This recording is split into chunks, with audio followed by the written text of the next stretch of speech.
তো হর হর মহাদেব। আর এখন আমরা চলে এসেছি শেওড়াফুলি স্টেশনে। তো বুঝতেই পারছো এখন আমরা যাচ্ছি বাবা তারকনাথের কাছে, তারকেশ্বর। আর এখানে অনেক বাঁকের দোকানও আছে, তো সেখান থেকে একটা জায়গা থেকে বাঁক নেব। হাওড়া থেকে ভিডিও করে উঠতে পারিনি, ভীষণভাবে ভিড় ছিল সেখানে। এখনও দেখতে পাচ্ছ ভক্তদের কতটা ভিড়, তো ভিড় তো একটু ঠেলতেই হবে। আর এই যে আমাদের বাঁক কেনা হয়ে গেছে। বাঁকটাকে সেরকম কিছুভাবে সাজাইনি, যা দেবো কাঁচা ফুল দেবো। আর বৃষ্টি অনবরত হয়েই যাচ্ছে, আর এখান থেকে আমরা কাঁচা ফুল নেব। তারপরেই আমরা যাব হচ্ছে জল নিতে নিমাই ঘাটে।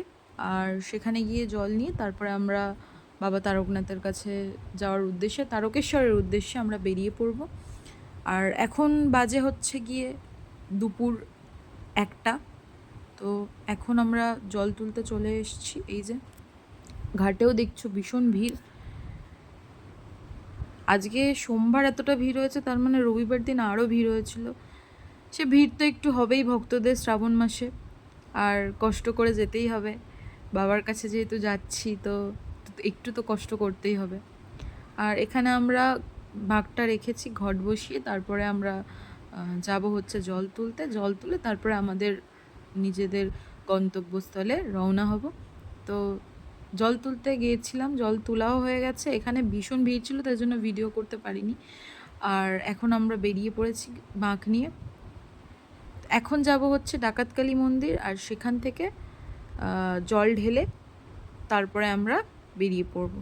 তো এখন দেখতেই পাচ্ছ রাস্তায় ভক্তদের সমস্ত সবাই বাঁক নিয়ে যাচ্ছে, কেউ কেউ এমনি ঘট নিয়ে যাচ্ছে। তো আমার বহু দিনের ইচ্ছা ছিল বাবা তারকনাথের কাছে তারকেশ্বরে হেঁটে হেঁটে, তারকেশ্বর আমি এসছি আগেও, কিন্তু হেঁটে হেঁটে যাওয়ার, এই শ্রাবণ মাসে যাওয়ার খুব ইচ্ছা ছিল। আর আজকে সেই ইচ্ছাটা আমার মহাদেবের কৃপায় পূর্ণ হচ্ছে, তার জন্য আমি খুব খুশি। তো তোমরাও ভিডিওটাকে একটা লাইক করে দিও, আর কমেন্টে হর হর মহাদেব লিখে দিও।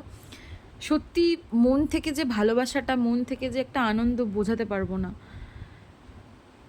এখন আমরা ডাকাতকালী মন্দিরে চলেও এসেছি, আর এখানেও ভীষণ ভিড়। তো এখানে আমরা জল ঢালতে পারিনি, এত ভিড়। আর ওই জন্য এখান থেকে আমরা একটুখানি দাঁড়িয়ে কিছু খেয়ে দিয়ে তারপরে আমরা এখান থেকে বেরিয়ে পড়েছি। আর মাঝখানে ভিডিও করতে পারিনি, কারণ রাস্তায় একটু এগোতে এগোতেই বৃষ্টি এসেই যাচ্ছে। এখনও বৃষ্টি পড়ছে, তোমরা দেখো খালি। পায়ের অবস্থা একদম মানে এখনই খারাপ হয়ে গেছে, অনেকটাই খারাপ হয়ে গেছে।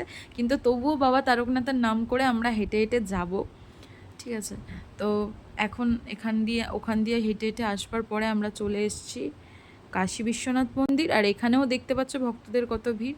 তো অবশেষে পুরো ভিডিও করতে পারিনি, ঠিকই কথা। অবশেষে আমাদের তারকেশ্বর, ওয়েলকাম টু তারকেশ্বরের মানে জায়গাটায় চলে এসেছি।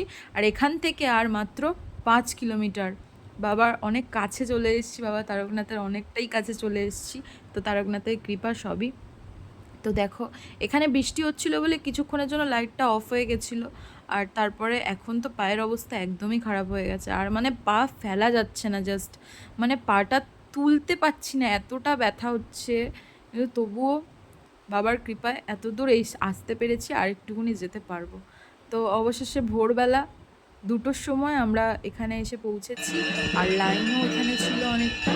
এখনও মন্দিরের দরজা খুলিনি, ভিতরে ঢাক বাজা শুরু হয়েছে সবে, এরপরে খুলবে। তো দেখতেই পাচ্ছ ঢাক বাজা শুরু হয়ে গেছে। এখন আমরা লাইনে দাঁড়িয়েছি, মন্দির খুলে গেছে। দেখতেই পাচ্ছ ওই যে বাবার চূড়া দেখা যায়। আর সত্যি মন থেকে ভীষণ আনন্দিত হচ্ছে। পুরো ভিডিও করতে পারিনি, ভিতরে তো ভিডিও করা সম্ভবই নয়, কারণ ভিড় ভীষণভাবে। আর ভিতরে গিয়ে ভিডিও করতে পারবো না আশা করি। তবে খুবই ভালো লাগছে, এতটা কষ্টের পর বাবার কাছে অবশেষে পৌঁছাতে পেরেছি, খুব ভালো লাগছে। সকলের সাথে থেকো। হর হর মহাদেব।